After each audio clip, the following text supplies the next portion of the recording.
آپ دیکھ رہے ہیں گمٹی چرچ ٹی وی۔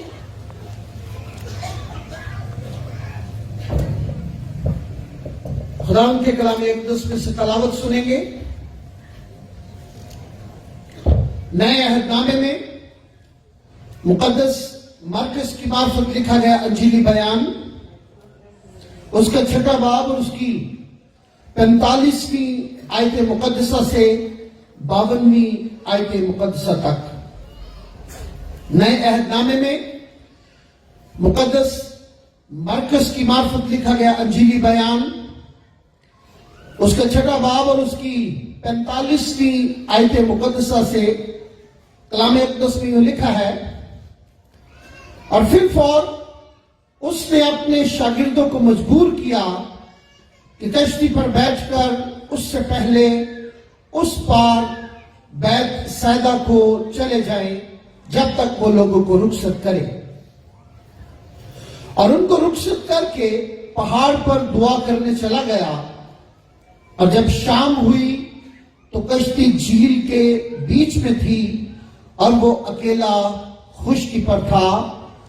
جب اس نے دیکھا کہ وہ کھینے سے بہت تنگ ہیں کیونکہ ہوا ان کے مخالف تھی، تو رات کے پچھلے پہر کے قریب وہ جھیل پر چلتا ہوا ان کے پاس آیا اور ان سے آگے نکل جانا چاہتا تھا، لیکن انہوں نے اسے جھیل پر چلتے دیکھ کر خیال کیا کہ بھوت ہے اور چلا اٹھے، کیونکہ سب اسے دیکھ کر گھبرا گئے تھے۔ مگر اس نے پھر فوراً سے باتیں کی اور کہا، خاطر جمع رکھو، میں ہوں، ڈرو مت۔ پھر وہ کشتی پر ان کے پاس آیا اور ہوا تھم گئی، اور وہ اپنے دل میں نہایت حیران ہوئے، اس لیے کہ وہ روٹیوں کے بارے میں نہ سمجھے تھے بلکہ ان کے دل سخت ہو گئے تھے۔ خداوند کے کلام کے پڑھے سنے اور قبول کیے جانے پر اس کی برکت ہو، آمین۔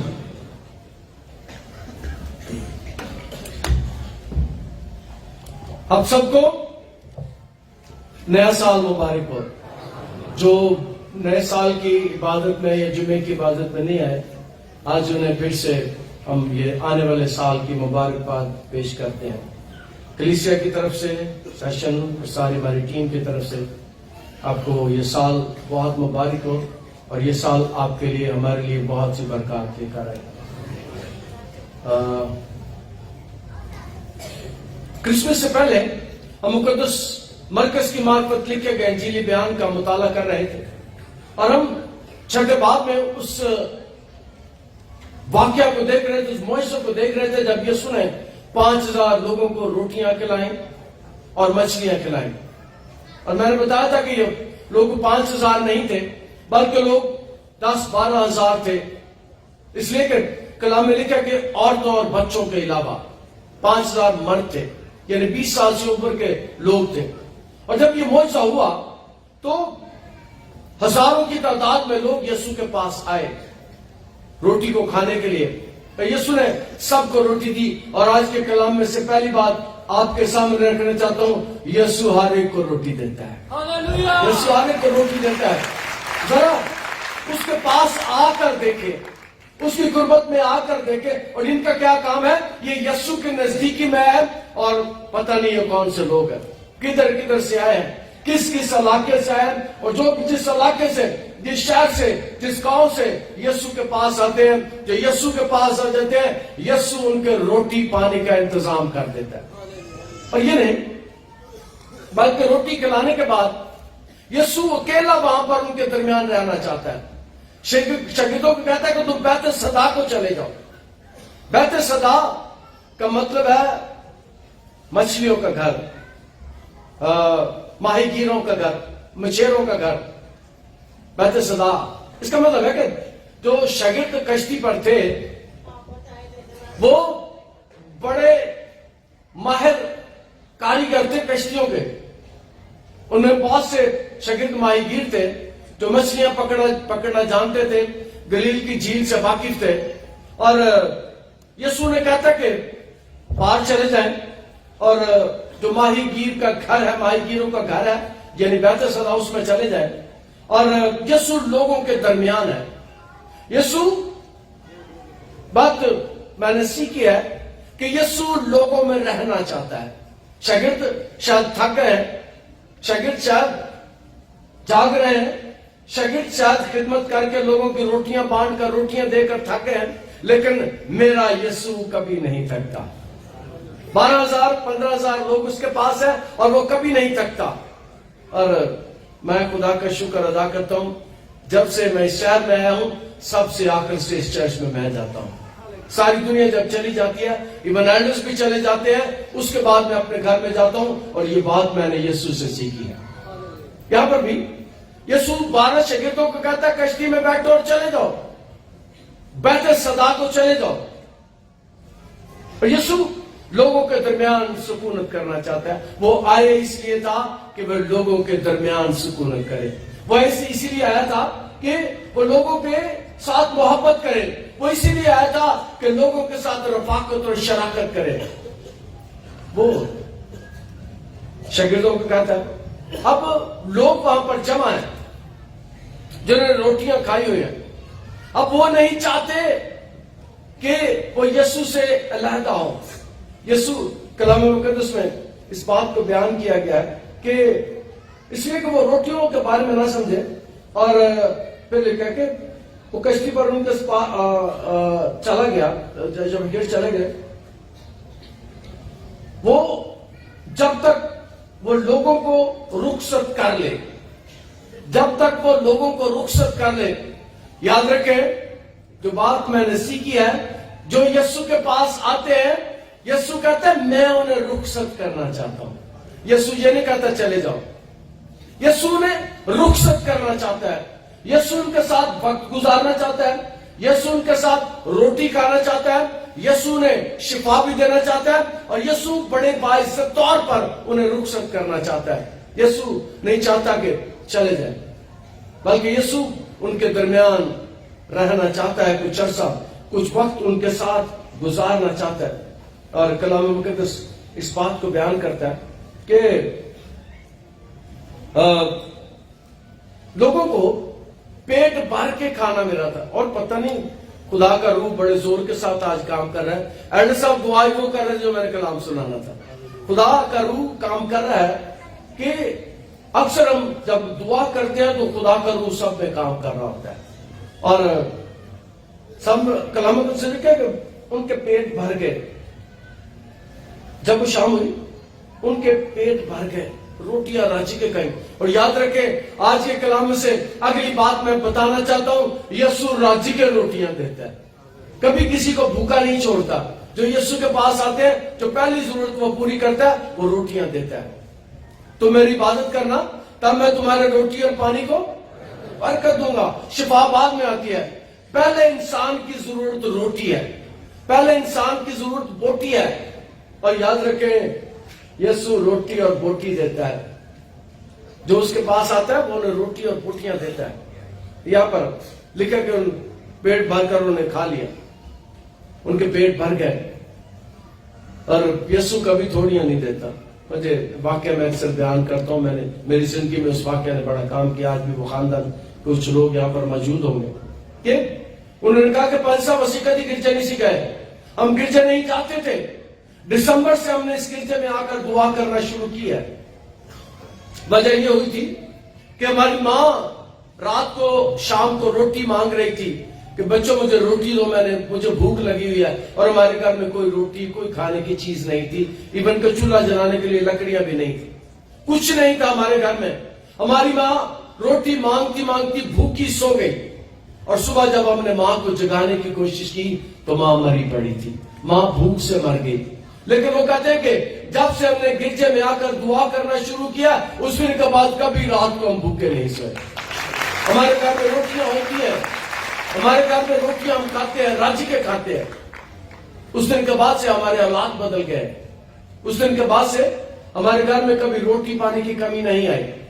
اور کلام مقدس میں اس بات کو بیان کیا گیا کہ انہوں نے پیٹ بھر کے کھایا. اب جب انہوں نے کھا لیا اس کے بعد یسوع نے انہیں رخصت کیا. تو یسوع کے بارے میں لکھا کہ وہ الگ جنگلوں میں جا کر دعا کیا کرتا تھا.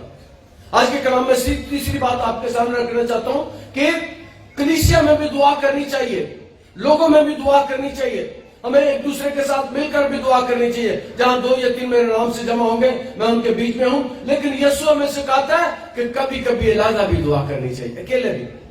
یسوع شاگردوں کو بھیج کر، لوگوں کو رخصت کر کے پہاڑ پر جاتا ہے دعا کرنے کے لیے، الگ جاتا ہے، جنگلوں میں جاتا ہے، بیابانوں میں جاتا ہے اور دعا کرتا ہے۔ اور یسوع نے اپنی زندگی کی جو پہلی دعا جس کے بارے میں ہم سیکھتے ہیں وہ کی ہے، وہ یہ ہے کہ وہ 40 دن تک بیابان میں گیا اور اس نے دعا کی۔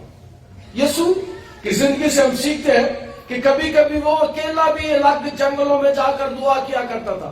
یہ بھی ہم سیکھتے ہیں، شاگردوں کو بھی رخصت کر دیا ہے۔ شاید شاگردوں کو رخصت کرنے کا مقصد یہ تھا کہ یسوع اکیلے میں دعا کرنا چاہتا تھا۔ اور آج کے کلام میں سے جو اگلی بات آپ کو سکھانا چاہتا ہوں، کبھی کبھی اکیلے بھی دعا کیا کرے، پھر اس کا مزہ دیکھے، اس کی برکت دیکھے، اس کی اہمیت دیکھے۔ خدا کے ساتھ خدا چاہتا ہے کہ کبھی کبھی اکیلے بھی اس کے ساتھ بیٹھے، خدا چاہتا ہے کبھی کبھی اکیلے بھی اس کے ساتھ ہم باتیں کریں۔ اور یاد رکھیں کہ دعا کرنا خدا کے ساتھ باتیں کرنا ہے۔ اور یہاں پر یسوع چاہتا ہے کہ وہ الگ جائے، اکیلا جائے اور خدا کے ساتھ جا کر دعا کرے، باتیں کرے۔ اور یسوع نے لوگوں کو بھیج دیا، رخصت کر دیا اور اللہ کی جنگلوں میں الگ چلا گیا، دعا کرنے چلا گیا۔ مسیح کی زندگی سے ہم سیکھتے ہیں کہ وہ دعا کرنے والی ہستی تھی، خدا کے ساتھ رفاقت رکھنے والی ہستی تھی۔ اور دعا میں وہ بہت سا وقت گزارتا ہے۔ اور مجھے یاد ہے کئی لوگ اس چرچ میں اس لیے نہیں آتے کہ بھائی صاحب بڑی لمبی عبادت کراتے ہیں، کئی لوگ اس لیے نہیں آتے، اور کئی لوگ اس لیے نہیں جاتے کہ پرسن ساڑھا انتظام تو دل ہی نہیں کرتا۔ 2-3 گھنٹے کیا بات ہے۔ پچھلے ہفتے بھی کچھ لوگ میرے پاس کھڑے تھے اور میں اکیلا، اور میں چند بچوں کے ساتھ یہاں بیٹھا ہوا تھا اور وہ کہہ رہے تھے پر صاحب ہن ساڑا دل نہیں کرتا کہ ایک تو جائیے، ساڑا دل کرتا ہے ایک سے ہی دعا کریے۔ میں ان کے لیے خدا کا شکر ادا کرتا ہوں۔ یاد رکھے جو بات اگلی میں سکھانے والا ہوں، جتنا آپ خدا کو ٹائم دیتے ہیں خدا اتنی برکات آپ کو دیتا ہے۔ ہم خدا کو وقت نہیں دیتے، خدا ہم سے وقت چاہتا ہے۔ خدا نے ہمیں پیدا کیا تاکہ وہ اس کی عبادت، اس کی پرستش، اس کی مدح سرائی کرے۔ اور ہم کئی لوگ کہتے ہیں جی اسی تے گھنٹے والی عبادت دے آدھی ہاں، اتنے 3 گھنٹے والی عبادت ہوندی ایسے نہیں جانا۔ یہاں پر ہم سیکھتے ہیں کہ یہودی جو لوگ تھے عام طور پر وہ 2 گھنٹے سے زائد دعا کرتے تھے، وقت کی دہیے کی نکالتے تھے۔ 24 گھنٹے کہ اگر دہیے کی نکالے وقت کی تو 2 گھنٹے سے زیادہ وقت بنتا ہے۔ اور یہودی عام طور پر ہر روز 2 گھنٹے سے زیادہ دعا کرتے تھے۔ ذرا آپ سے بھی میں درخواست کروں گا کہ 2 گھنٹے دعا کر کے اپنے خاندان میں دیکھیں، برکتیں ہی لگی جائیں گی، موجیں ہی لگی جائیں گی۔ ہم دعا بھی کرتے ہیں تو 5-7 منٹ والی دعا، 2-3 منٹ بعد ساڑھے وکیبلری مک جاندی ہے، ساڑھے الفاظ مک جاندے ہیں۔ لیکن یہودی لوگ عام طور پر 2 گھنٹے سے زیادہ عبادت کر دعا کرتے تھے۔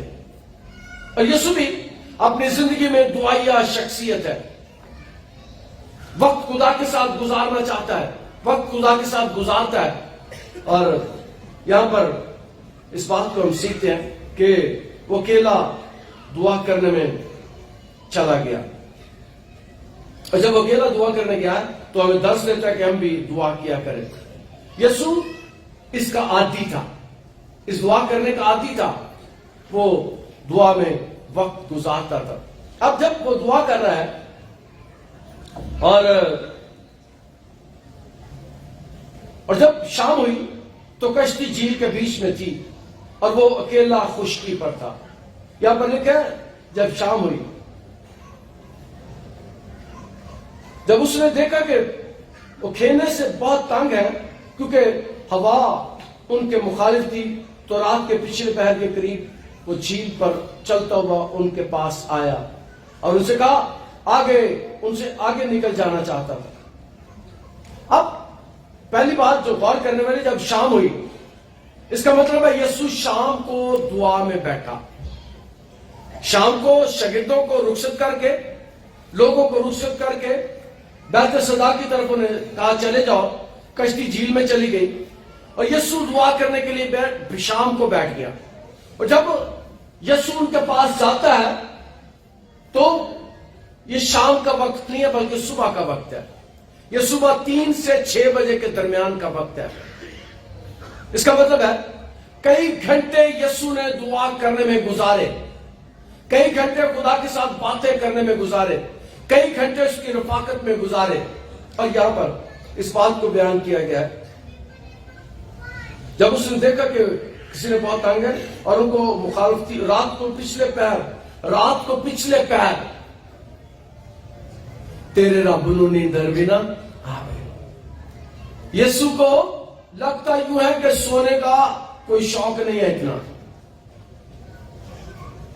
یسوع کو کوئی اتنا سونے کا شوق نہیں ہے. یسوع سوتا ہے، یسوع کھاتا بھی ہے، یسوع سوتا بھی ہے، یسوع لوگوں کی مدد بھی کرتا ہے. اور شام کو دعا میں بیٹھا ہے. اور صبح کلام اس بات کو بیان کرتا ہے کہ وہ اسے پتا ہے، وہ جانتا ہے کہ شاگرد کھینے میں پھنسے ہوئے ہیں، ہوائیں تیز چل رہی ہیں، طوفان آ رہا ہے. اور یسوع نے جو بات غور کرنے والی ہے، انہیں نہیں کہا کشتی باہر لے آؤ، کشتی کنارے پر لے آؤ. یسوع کو کنارے پر بیٹھے ہوئے پتا ہے کہ شاگرد مشکل میں ہے. اور یاد رکھیں آج کے کلام میں سے اگلی بات آپ کو بتانا چاہتا ہوں، اگر میرا اور آپ کا اس کے ساتھ تعلق ہے تو آج بھی جانتا ہے کہ مشکل میں ہے. وہ آج بھی جانتا ہے کہ مشکل میں ہے، اور جہاں بھی ہم مشکل میں ہوتے ہیں وہ ہماری مدد کے لیے آ جاتا ہے، ہماری مدد کے لیے پہنچ جاتا ہے. اور یسوع ہمیشہ انسانوں کی مدد کرنا چاہتا ہے، کیونکہ ہوا ان کے مخالف تھی. اب ہوا ان کے مخالف تھی، آندھی چل رہی تھی، تیز ہوا چل رہی تھی. جھیل میں اکثر طوفان، گلیل کی جھیل میں اکثر طوفان آتا رہتا تھا.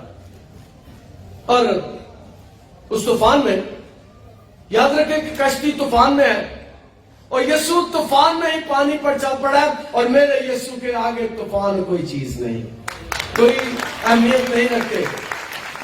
پانی پر یسوع نے پانی پر چل کر اس بات کو ثابت کیا کہ جب خدا کی روح پانیوں کی سطح پر جنبش کرتی تھی، میں خدا کے ساتھ تھا. میں بھی پانیوں پر چلتا تھا، میں بھی پانیوں پر آتا تھا.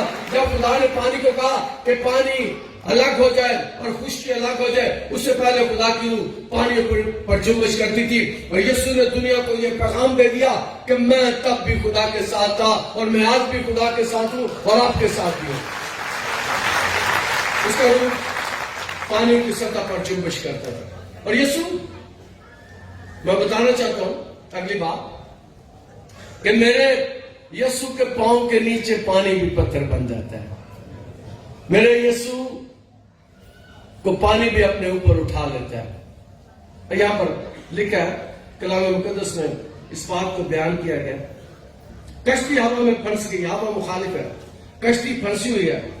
3 بجے 4 بجے کا یہ وقت ہے.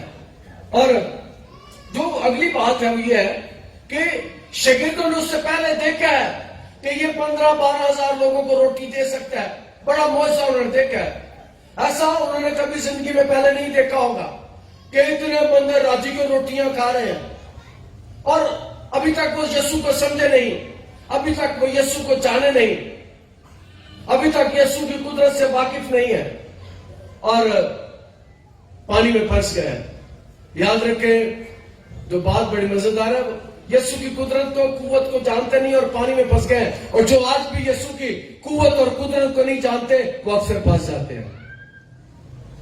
یہاں پر وہ بھی پانی میں پھنس جاتے ہیں، ہواؤں میں، آندھیوں میں پھنس جاتے ہیں. اور میرا یسوع آج بھی ہواؤں سے، آندھیوں سے اپنے لوگوں کو نکال لیتا ہے، آج بھی رہائی دیتا ہے. تب بھی 2000 سال پہلے بھی رہائی دے سکتا تھا، وہ آج بھی رہائی دے سکتا ہے. کلام مقدس اس بات کو بیان کرتا ہے کہ پانی میں پھنس گئے. وہ جب یسوع پانی پر چل کر آ رہا ہے تو مزے کی بات یہ ہے کہ اس وقت تصور یہ تھا کہ پانیوں پر بدبوئیں رہتی ہیں، خشکی پر بھی. خشکی کے موکل ہیں، فارس کے موکل کا ذکر ہے کلام مقدس میں. ہر شہر کا ایک موکل ہے، ہر شہر میں وچ کرافٹ ہے جو شہروں کو کنٹرول کرتے ہیں، آبادیوں کو، جنگلوں کو، صحراؤں کو کنٹرول کرتی ہے. ہر باقاعدہ بدبوؤں کا ایک تانا بانا ہے، وچ کرافٹ ہے جو ساری چیزوں کو کنٹرول کرتا ہے. لیکن یہودی یہ سوچتے تھے کہ پانیوں پر بھی، پانی کی سطح پر بھی بدبوئیں ہوتی ہیں جو پانیوں کو کنٹرول کرتی ہے. اور یہاں پر ہے کہ جب یسوع چل کر آ رہا ہے تو پہلی بات وہ سوچتے ہیں کہ کوئی بھوت آ رہا ہے، کوئی بھوت آ رہا ہے. اور کلام مقدس اس بات کو بیان کرتا ہے، وہ پریشان ہو گئے. کلام میں لکھا ہے لیکن انہوں نے اسے جھیل پر چلتے دیکھ کر خیال کیا کہ بھوت ہے اور چلا اٹھے. شاگرد ڈرتے ہیں. کلام میں لکھا ہے وہ چلا اٹھے. انہوں نے کہا بھوت آ رہا ہے، بھوت آ رہا ہے، کوئی بدبو آ رہی ہے، کوئی ایسی قوت آ رہی ہے جو پانی پر. کہتے ہیں کہ پانیوں پر انسان نہیں چل سکتے، پانیوں پر کوئی بندہ نہیں چل سکتا، پانیوں پر کوئی قوت نہیں چل سکتی. پانیوں پر اگر کوئی چل سکتا ہے تو میرا یسوع ہے. پانی کی سطح پر اگر کوئی چل سکتا ہے تو میرا یسوع ہے. وہ چل کے آ رہا ہے اور شاگرد کہتے ہیں بھوت آ گیا اور ڈر رہے ہیں اور بھوت ہے، بھوت ہے. اور یسوع ان کے پاس چلا جاتا ہے. کلام مقدس اس بات کو بیان کرتا ہے کیونکہ سب دیکھ کر گھبرا گئے تھے. چلا اٹھے. یاد رکھے کہ آج بھی لوگوں کی چیخیں نکل جاتی ہیں جب میرے یسوع کو دیکھتے ہیں. ان کی بھی چیخیں نکل گیا، چلا اٹھے ہیں. وہ سمجھتے ہیں کہ ہمارے اوپر بھی کوئی بھوت آ گیا ہے. بھوت چیخیں نکلوا دیتے ہیں. اور کیونکہ سب اسے دیکھ کر گھبرا گئے تھے، مگر اس نے فی الفور ان سے باتیں کی اور کہا ہاتھ تک جمع رکھو، میں ہوں. اور یہ جو میں ہوں لفظ ہے، اس کی بیک گراؤنڈ یہ ہے کہ خدا جب اپنا تعارف کراتا ہے تو خدا کہتا ہے میں جو ہوں سو ہوں. اور یسوع جب کہتا ہے میں ہوں تو دنیا کو بتاتا ہے کہ میں وہی ہوں جس نے اس دنیا کو خلق کیا تھا. میں اس کے ساتھ تھا. میں جو ہوں سو ہوں. کہتا میں ہوں. اور جب وہ کہتا ہے میں ہوں تو یاد رکھے جس کو یسوع بتا دیتا ہے میں ہوں، اس کی زندگی بدل جاتی ہے. اس کی زندگی بدل جاتی ہے. اور پھر کہتا ہے ڈرو مت. پہلے کہتا ہے میں ہوں یعنی میں خدا کے ساتھ ہوں. پھر کہتا ہے ڈرو مت. اور یہ لفظ ڈرو مت نئے نامے میں 365 بار استعمال ہوا.